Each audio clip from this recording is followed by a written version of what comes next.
आज है liquidity concept का डे 2, जहां हम सीखेंगे बाय साइड और sell side liquidity. By side और सेल साइड लिक्विडिटी समझनी है तो पहले स्विंग हाई और स्विंग लो समझो। स्विंग लो मार्क करने के लिए एक लो होना चाहिए और उसके दोनों साइड हायर लोज होने चाहिए, और स्विंग हाई मार्क करने के लिए एक हाई होना चाहिए जिसके दोनों साइड लोअर हाइज हों। अब लिक्विडिटी समझो, जहां लोज होते हैं वहां सेल साइड लिक्विडिटी होती है और जहां हाइज होते हैं वहां बाय साइड लिक्विडिटी होती है। लेकिन स्ट्रॉन्ग लिक्विडिटी तब बनती है जब इक्वल हाइज या इक्वल लोज हो या कोई लेवल क्लियरली विजिबल हो जहां मेजॉरिटी ट्रेडर्स अपना स्टॉप लॉस रखते हैं। और यही वजह है कि मार्केट उन्हीं लेवल्स को टारगेट करता है, क्योंकि वह आज है लिक्विडिटी कॉन्सेप्ट का डे 3। अगर आज की वीडियो मिस कर दी तो तुम जिंदगी भर सिर्फ बाय साइड और सेल साइड लिक्विडिटी मार्क करते रह जाओगे और रियल मूव कभी कैप्चर नहीं कर पाओगे। अब तक तुम्हें सिखाया गया है कि अगर किसी हाई के पास दो लोअर हाइज हो तो वहाँ बाय साइड लिक्विडिटी होती है, और अगर किसी लो के दोनों साइड्स पर हायर लोज हो तो वो सेल साइड लिक्विडिटी होती है। तुम ये भी जानते हो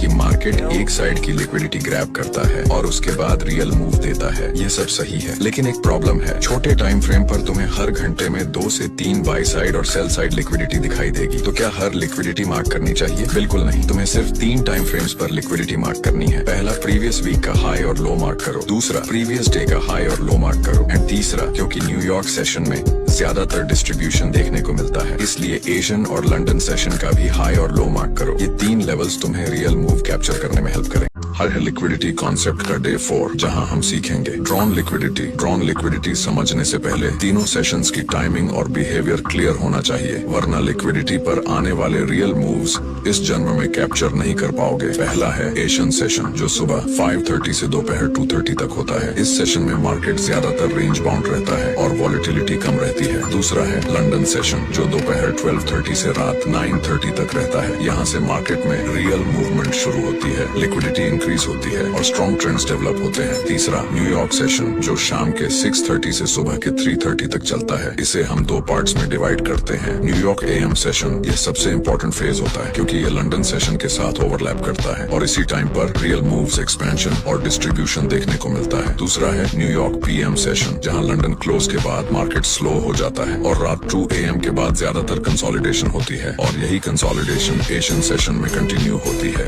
लिक्विडिटी कॉन्सेप्ट का डे 5। लिक्विडिटी का सबसे मिसअंडरस्टूड टॉपिक है ड्रॉन लिक्विडिटी, और किसी भी ट्रेडर ने तुम्हें आज तक इसे सिंपल लैंग्वेज में बताया ही नहीं। ड्रॉन लिक्विडिटी का एक ही मतलब है, मार्केट किस लिक्विडिटी को टारगेट करने जा रहा है। एग्जांपल के साथ समझो, चार्ट पर जो तुम देख रहे हो वो डेली लिक्विडिटी है, और हमने पिछले 3 दिनों के हाइज और लोज मार्क कर रखे हैं। अब 5 मिनट के टाइम फ्रेम पर आते हैं और एशियन सेशन का वेट करते हैं। क्योंकि मार्केट बुलिश है तो हाई चांसेस हैं कि मार्केट प्रीवियस हाई को ब्रेक करे। जैसा कि तुम देख रहे हो, मार्केट ने एशियन सेशन में एक्यूमुलेट किया, लंदन सेशन में मैनिपुलेट किया और फिर रियल मूव शुरू हुआ। और जैसे ही न्यूयॉर्क AM सेशन शुरू हुआ, मार्केट ने प्रीवियस डे का हाई ब्रेक कर दिया। और ऐसे टारगेट्स अचीव करने के लिए तुम्हें ड्रॉ ऑन लिक्विडिटी आना जरूरी है। यह तुम्हें सही टारगेट सेट करने में हेल्प करता है।